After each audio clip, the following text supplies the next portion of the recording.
दोस्तों, जब किसी भी व्यक्ति के ऊपर कोई बड़ी धाराएं लगती हैं, जैसे 376, 302 ऐसी बड़ी धाराएं किसी व्यक्ति के ऊपर लग जाती है, तो लोग भी मान लेते हैं कि अब जमानत तो साल 6 महीने होने वाली ही नहीं है। क्योंकि लोगों को भी पता है कि डिस्ट्रिक्ट कोर्ट से जमानत मिलती नहीं है, हाई कोर्ट जाएंगे, इसमें समय लगेगा, 2, 4, 6 महीने तो लगेंगे ही लगेंगे। लेकिन दोस्तों, आइए आज की इस वीडियो में हम आपको बताते हैं कि धारा 376 जैसे बड़े मामलों की जमानत मजिस्ट्रेट के यहाँ से ही कैसे हो जाती है। और ये होती है, हमने करवाई है अभी हाल ही में मजिस्ट्रेट के यहाँ से 376 पॉक्सो की जमानत हमने करवाई है। आखिर ये कैसे संभव हुआ, कैसे मजिस्ट्रेट के यहाँ से 376 पॉक्सो की जमानत हो जा रही है जिला अदालत से ही, आइए आज की इस वीडियो में समझते हैं।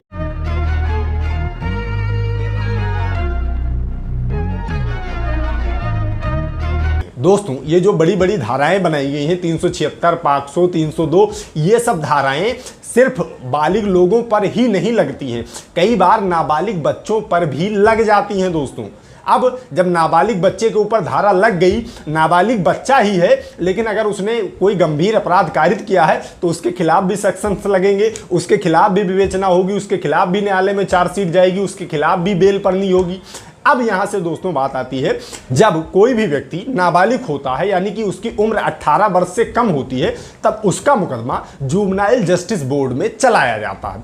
अब प्रक्रिया क्या होती है पूरी, जैसे आपने कोई अपराध बड़ा कारित किया है, आपने नहीं कारित किया, आपका नाम किसी एफआईआर में, आप नाबालिग हैं और आपका नाम एफआईआर में आ रहा है, या आपके परिवार का कोई भी व्यक्ति नाबालिग है, उसका नाम एफआईआर में आ रहा है।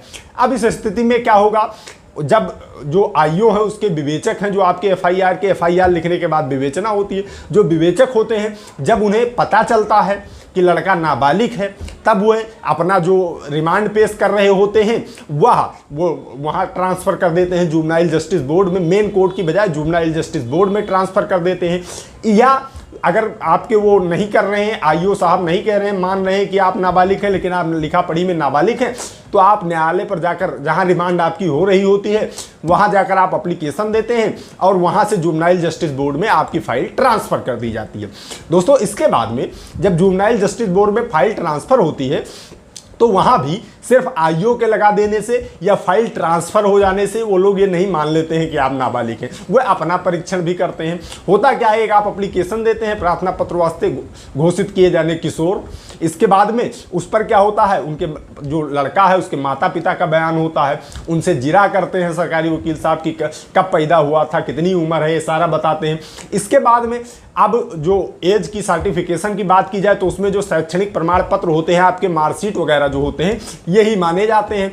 आपने मार्कशीट के आधार पर कहा कि हम नाबालिग हैं, तो वहाँ के प्रिंसिपल साहब को बुलाया जाएगा, उनसे जिरा बहस की जाएगी कि हाँ भैया आपके यहाँ एडमिशन हुआ था, आपके एडमिशन करते समय क्या साक्ष्य इन्होंने दिया था, इनकी एज क्या है, आपके यहाँ क्या लिखी है। इसके परीक्षण के बाद में एक आख्या आती है, डीपीओ आख्या, वो आप स्वयं मंगवाता है न्यायालय, जुवेनाइल जस्टिस बोर्ड जो होता है। इसके बाद में आपको नाबालिग घोषित कर दिया जाता है। अब दोस्तों, यहीं से बात आती है, लोगों का यह मानना होता है कि जो गंभीर अपराध हैं, चूंकि जो जुवेनाइल जस्टिस बोर्ड होता है उसमें प्रधान मजिस्ट्रेट होते हैं, 2 सदस्य होते हैं, मजिस्ट्रेट कैटेगरी का ही वो न्यायालय होता है।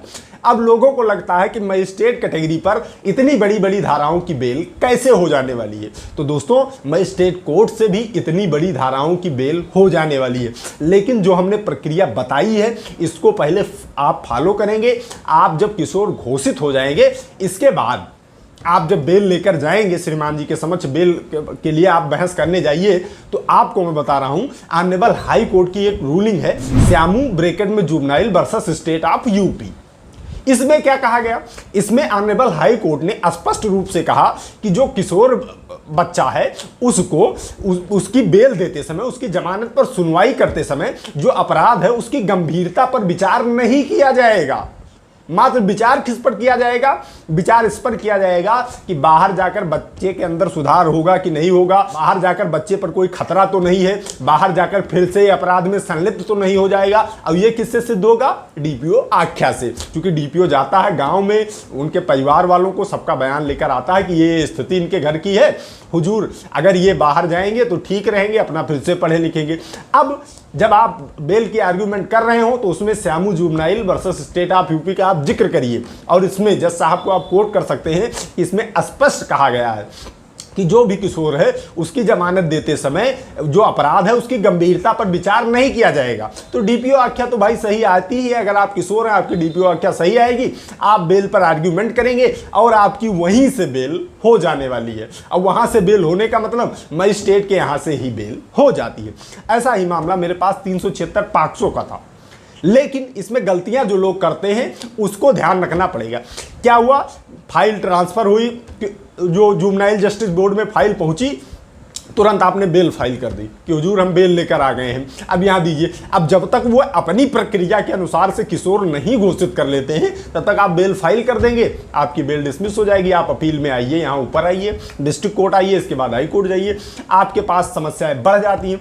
करना क्या होता है, आपको पहले वहाँ किशोर घोषित कराना होता है, जो मैंने प्रक्रिया भी आगे बताई, इसके बाद में आप बहस कीजिए। मेरे मामले में भी ऐसा था, हमने पहले किशोर घोषित करा, महीने 1.5 महीने का समय लगा, लेकिन हमने कोई जल्दबाजी नहीं की। क्लाइंट परेशान कई बार हो जाते हैं, जो लोग जिनके परिवार वाले जेल में, वो परेशान हो जाते हैं कि कैसे क्या मामला नहीं चल रहा है। लेकिन फिर भी आपको धैर्य बनाना होता है, वकील को धैर्य बनाना होता है। जब वो आपका जुवेनाइल डिक्लेयर हो जाएगा, इसके बाद में हमने बेल पर आर्ग्यू किया और 376 पॉक्सो की बेल यहीं से होगी। तो अगर बच्चा किशोर है, आपको लगता है कि उसकी उम्र 18 से थोड़ी भी कम है, तब भी आप इस प्रक्रिया को अपनाइए। और अगर आईओ साहब नहीं भेज रहे हैं जुवेनाइल करके, तो आप न्यायालय में एप्लीकेशन देके वहां से जुवेनाइल करवाइए, पूरी प्रक्रिया करवाइए। इसके बाद में इस रूलिंग को कोट करिए, आपकी मजिस्ट्रेट के यहाँ से ही हीनियस क्राइम की बेल हो जाने वाली है।